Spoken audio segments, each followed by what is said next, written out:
आज हम बात करेंगे एक ऐसे क्रांतिकारी की जो महज 18 वर्ष की उम्र में 11 अगस्त 1908 को फांसी पर चढ़ा दिया गया। जी हाँ, हम बात कर रहे हैं भारतीय स्वतंत्रता संग्राम के सबसे युवा क्रांतिकारियों में से एक खुदीराम बोस की। आजादी की लड़ाई का इतिहास क्रांतिकारियों के त्याग और बलिदान की अनगिनत कहानियों से भरा पड़ा है। क्रांतिकारियों की सूची में एक ऐसा ही नाम है खुदीराम बोस का। वे केवल 18 वर्ष के थे जब उन्हें 1908 में बिहार के मुजफ्फरपुर में एक हमले और उसके बाद 3 अंग्रेजों की हत्या के आरोप में मौत की सजा सुनाई गई थी।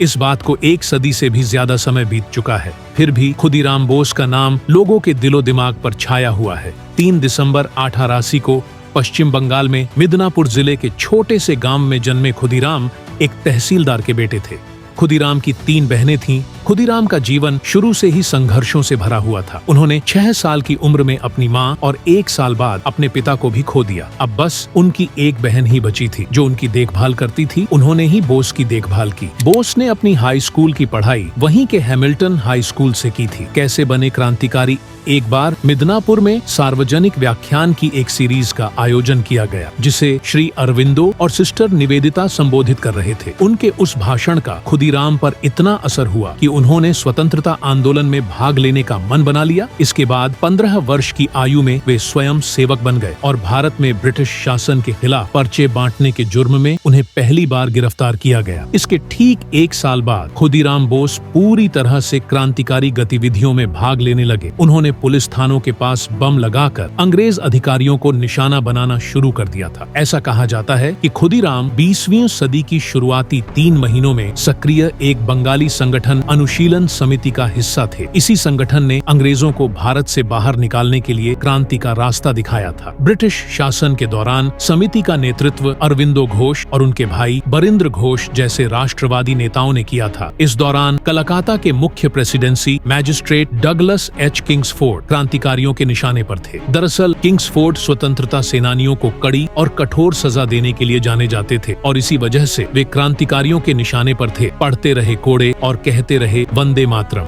उस समय वंदे मातरम के संपादक अरविंदो घोष और इसके प्रकाशक विपिन चंद्रपाल का एक मामला ऐसा था जो किंग्सफोर्ड के लिए बड़ी परेशानी खड़ी करने वाला था। उसने एक आदेश देकर खुद अपने ही पैरों पर कुल्हाड़ी मार ली थी। एक 15 वर्षीय नौजवान सुशील सेन ने अदालत के सामने इकट्ठे हुए क्रांतिकारियों की पिटाई करने वाली पुलिस की क्रूरता का विरोध किया था। इसके बाद किंग्सफोर्ड ने उस नौजवान को 15 कोड़े मारने का आदेश दिया था। हर कोड़े के साथ सेन वंदे मातरम के नारे लगाते रहे। इसके बाद यह खबर प्रेस में बड़ी खबर के तौर पर प्रकाशित हुई। जब क्रांतिकारियों ने इस खबर को पढ़ा तो वे गुस्से से उबल पड़े और फैसला किया कि किंग्सफोर्ड की मनमर्जी करने की इस बीमारी की दवा केवल बदला ही है। हालांकि ब्रिटिश सरकार को क्रांतिकारियों की इस योजना की भनक पहले ही लग गई थी, इसीलिए उन्होंने किंग्सफोर्ड का ट्रांसफर मुजफ्फरपुर करवा दिया। उन्हें उम्मीद थी कि ऐसा करने से कोलकाता में क्रांतिकारियों का गुस्सा कम हो जाएगा, लेकिन जब क्रांतिकारियों को यह बात पता चली तो उन्होंने मुजफ्फरपुर में किंग्सफोर्ड को मारने की तैयारी पूरी कर ली। इस युवा को मिली किंग्सफोर्ड को मारने की जिम्मेदारी। किंग्सफोर्ड को मारना इतना आसान नहीं था। यह कठिन मिशन होने वाला था और केवल एक भरोसेमंद आदमी ही इस काम को अंजाम दे सकता था। तब मिशन के प्रभारी लोगों ने इस काम की जिम्मेदारी प्रफुल्ल कुमार चाकी और खुदीराम बोस को देने का फैसला किया और वे दोनों इस काम को करने के लिए तुरंत तैयार भी हो गए। अगस्त 1908 के तीसरे हफ्ते में दोनों युवा क्रांतिकारी मुजफ्फरपुर पहुंचे। वहां उन्होंने अपना नाम हरेन सरकार और दिनेश रॉय रखा और फिर किंग्सफोर्ड की दिनचर्या के बारे में जानने के लिए जासूसी करने का फैसला किया। साथ ही उन्होंने हमला करने के बाद एक बचाव का रास्ता ढूंढना भी शुरू कर दिया। दोनों लड़के बिहारी जमींदार परमेश्वर नारायण महतो की धर्मशाला में रुके और काम पर लग गए। उन्होंने जल्द ही किंग्सफोर्ड की दिनचर्या, अदालत में उसका समय, क्लब और उसके घर के बारे में सभी जानकारियां इकट्ठा कर ली। इसके बाद उन्होंने फैसला किया कि जब रात 8:30 पर किंग्सफोर्ड क्लब के बाहर निकलेगा तब उस पर हमला किया जा सकेगा। इससे दोनों को रात में बचकर निकलने का मौका भी मिल जाएगा। यह तय किया गया कि इस काम के लिए एक बम का इस्तेमाल किया जाएगा। क्या सफल रहा हमला?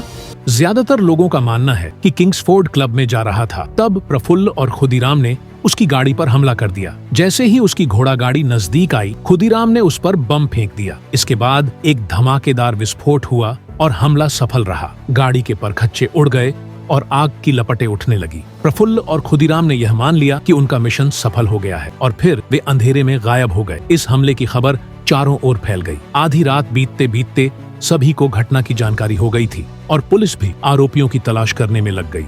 इस बीच खुदीराम पूरी रात दौड़ते रहे और 25 मील तक दौड़ने के बाद किसी तरह वे वैनी नाम के एक स्टेशन पर पहुंचे। उस समय वहां कुछ कांस्टेबल भी मौजूद थे। कांस्टेबल्स को खुदीराम की हालत देखकर थोड़ा शक हुआ। उन्होंने खुदीराम से कुछ सवाल पूछे और संदेह बढ़ने पर उन्हें हिरासत में लेने का फैसला किया। देखते ही देखते पूछताछ शारीरिक हो गई और खुदीराम को भागने के लिए संघर्ष करना पड़ा, लेकिन पुलिस ने उन्हें पकड़ लिया। एक गलत फहमी के कारण चुकानी पड़ी बड़ी कीमत।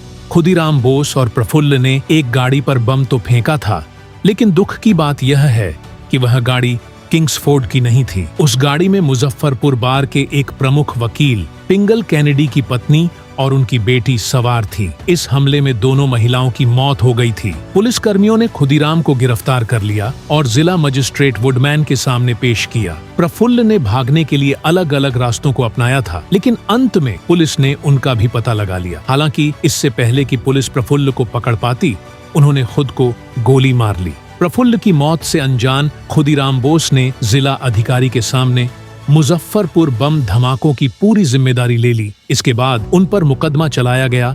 21 मई 1908 को मुकदमा शुरू हुआ और 2 अन्य लोगों के साथ बोस को पैनल के सामने पेश किया गया। हालांकि कुछ वकीलों ने भी देश के प्रति प्रेम के कारण खुदीराम का केस लड़ा था। जब जज ने फैसला पढ़कर सुनाया तो खुदीराम बोस मुस्कुराने लगे। न्यायाधीश ने उनसे पूछा कि क्या वह अपनी सजा का पूरा मतलब समझते हैं। बोस निडर और मजाकिया थे। उन्होंने जवाब दिया, मैंने आपका फैसला तो समझ लिया है, लेकिन अगर आप मुझे समय दें तो मैं आपको भी बम बनाना सिखा सकता हूँ।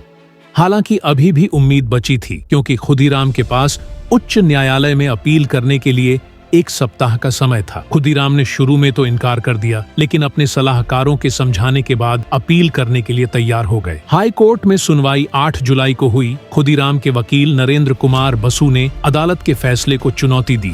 बसु ने तर्क दिया कि प्रफुल्ल ने खुद को गोली मार ली। इससे पता चलता है कि शायद वह बम फेंकने के दोषी थे। 13 जुलाई 1908 को ब्रिटिश न्यायाधीशों ने अंतिम फैसला सुनाया।